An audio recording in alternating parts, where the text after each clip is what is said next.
Hello listeners, how are you? I hope you are totally fit and fine. So मैं बस कुछ common mistakes लिख रहा हूँ जो एक पर्टिकुलर कैंडिडेट कमिट करता है while comprehending the passage. Let's just have a glance at them. So पहले मैंने लिखा poor time management. So a candidate doesn't know कि उसको कितना टाइम डिवोट करना है टू अ पर्टिकुलर पैसेज। दूसरी कॉमन मिस्टेक हो गई not reading the questions correctly. When a candidate directly jumps or diving into the passage without reading the question, question नहीं पढ़ेगा, डायरेक्टली आपका जंप कर देगा पैसेज पे। एक बार क्वेश्चन पढ़ना थोड़ा सा मेरे फ्री होता है।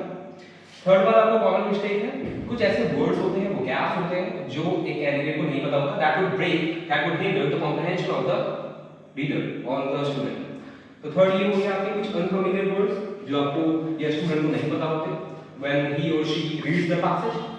फोर्थ वाला है जब वो इन्फर नहीं कर पाता है पैसेज में से। इन्फर मतलब व्हेन ही और she is not able to deduce और derive logically something from the passage.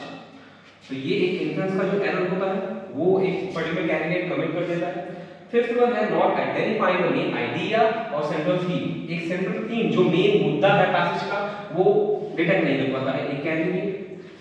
Sixth है overlooking the context of the tone, मतलब आपका जो ऑथर है उसकी टोन क्या है, उसका बिहेवियर क्या है, उसका एटीट्यूड क्या है इन द पैसेज, वो आपका एक स्टूडेंट डिटेक्ट नहीं कर पाता है फ्रॉम द पैसेज। और जो कॉन्टेक्स्ट होता है, जो सिचुएशन होती है ओवरऑल ऑफ द पैसेज, वो आपका नहीं कर पाता है आपका स्टूडेंट। एंड सेवंथ वन कौन सी है आपका being unknown of reading between the lines. इसका मतलब क्या हो गया, when a particular candidate is not able to go through from the passage, मतलब वो कॉम्प्रिहेंड नहीं कर पा रहा, वो समझ नहीं पा रहा उसको कैसे टैकल करना है पैसेज को।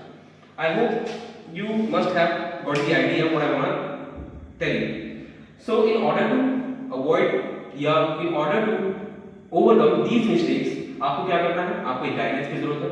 You require a platform which will guide you from scratch, from beginning of your journey of your learning. So you gotta visit us to believe us, ठीक है?